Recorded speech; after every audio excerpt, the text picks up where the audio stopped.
Hello বন্ধুরা, কেমন আছো? আশা করি সবাই ভালো আছো, সুস্থ আছো। আমিও ভালো আছি, সুস্থ আছি। তো আজকে চলে এলাম তোমাদের সাথে আবারও একটা ভিডিও শেয়ার করতে। তো দেখো, কাল ছিল অমাবস্যা, আর অমাবস্যার লগ্নে আমরা চলে গেছিলাম এক মায়ের পুজো দেখতে একজনের বাড়িতে। তো সেটা ছিল মানে আমার হাজব্যান্ডেরই খুব ক্লোজ চেনা পরিচিত এক ভাই বলতে পারো, তার বাড়িতে। তো দেখো, আমাদের যেতে যেতে অনেকটা বিকেল হয়ে গেছিলো, তো ওই জন্য যাওয়ার ভিডিওটা তোমাদের দেখাতে পারিনি। তো গিয়ে আমরা সেখানে কী কী করলাম সেটাই তোমাদের সাথে দেখাচ্ছি। দেখো, আমরা সবাই মিলে এখন খুবই আনন্দ করেছি কালকের সন্ধ্যেটা। আর আমরা সবাই মিলে এখন চলে গেছি দেখো ঠাকুর আনতে, হেঁটে হেঁটে, খুবই একটু কাছেই ছিল, খুব একটা দূর না। আমরা সবাই হাঁটতে হাঁটতে গল্প করতে করতে দেখো ঠাকুর নিতে চলে এসেছিলাম। তো ঠাকুর ভ্যানে তোলা হচ্ছে। আমরা মানে এতটাই আনন্দ পেয়েছি, আর আমাদের সৌভাগ্য ছিল আমরা গিয়ে মাকে নিজেরা গেছিলাম আনতে।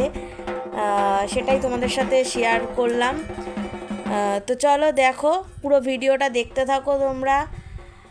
আর যারা আমার পেজটাকে এখনও ফলো করোনি, যারা ফেসবুক থেকে দেখছো আমার পেজটাকে ফলো করে দিও, আর যারা ইউটিউব থেকে দেখছো আমার চ্যানেলটাকে সাবস্ক্রাইব করে দিও আরও নতুন নতুন এরকম অনেক ভিডিও পাওয়ার জন্য।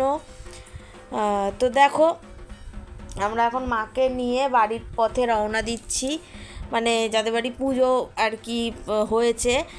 তো চলো গিয়ে বাকিটা তোমাদের তারপরে দেখাচ্ছি। দেখো, আমরা বাড়ি চলে এসেছি, মাকে নামিয়ে মাকে মায়ের আসনে বসানো হয়েছে, আর ওদিকে মায়ের গোছগাছ করা হচ্ছিল, পুজো ছিল যেহেতু রাত্রে।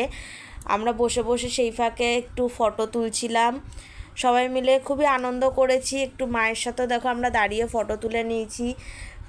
ফটো তুলে তারপরে আমরা যেহেতু একটু দূরেই গেছিলাম, আবার বাড়ি আসতে হবে রাত্রে, তো আমরা তাড়াতাড়ি খেতে বসে গেছিলাম, খেয়ে দিয়ে বাড়ি আসবো।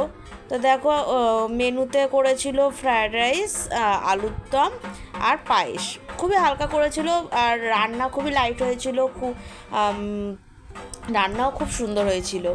তো দেখো, ফ্রায়েড রাইস দিয়ে দিল আলুর দম, আর শেষ পাতে পায়েস। তো বন্ধুরা, কেমন লাগলো কমেন্ট করে জানিও ভিডিওটা।